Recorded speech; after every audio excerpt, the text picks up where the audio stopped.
Opponents of so-called hate crime laws point out that such laws often go far beyond merely covering violent crimes to punishing speech that some find offensive. One such case is that of David Ott, a husband and father of two who in 1996 was charged with a hate crime under a Wisconsin statute. The incident took place near his home in Madison at a local car wash. I just heard the pastor talk about the issue of homosexuality in church, and so I was fairly charged up about it. When I got to the car wash, lo and behold, right in front of me is a fellow with a gay pride sticker in the back window of his car. So I thought, well, here's an opportunity to ask this guy some questions. David also hoped to share with the man how he himself had been freed from homosexuality. And so I went in the car wash and I started asking this guy some questions, and there was some friction up front. But we did have a little bit of a discussion. After paying their bills, David continued the conversation outside, all the while holding his then 1.5-year-old son in his arms.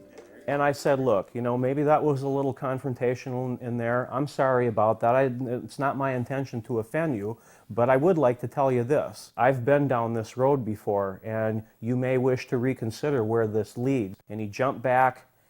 What he yelled at me was, don't lay any of your Bible-thumping BS on me. And I said, who said anything about the Bible? And he said, if you don't leave me alone, I'm going to kick your tail.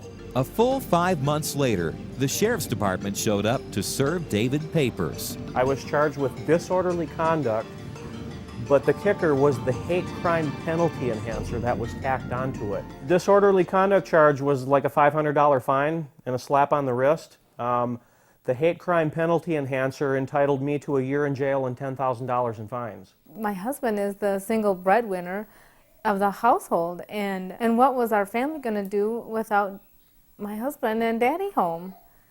It was scary. Nobody once during this entire proceeding ever bothered to ask me if I hated the guy, which is really interesting because I wasn't motivated by hatred at all. I was actually motivated by compassion because I see where these people are ending up in these lifestyles, and it's painful for me to see that. For the next 10 months, the Ott family wondered whether David would end up in jail. Warning against a trial in the traditionally liberal city of Madison, David's attorney settled out of court. Pleading no contest, David would have to undergo sensitivity training at the University of Wisconsin, taught by two lesbians. Number one was the fact that homosexual behavior is not immoral. That was the number one premise of the conference.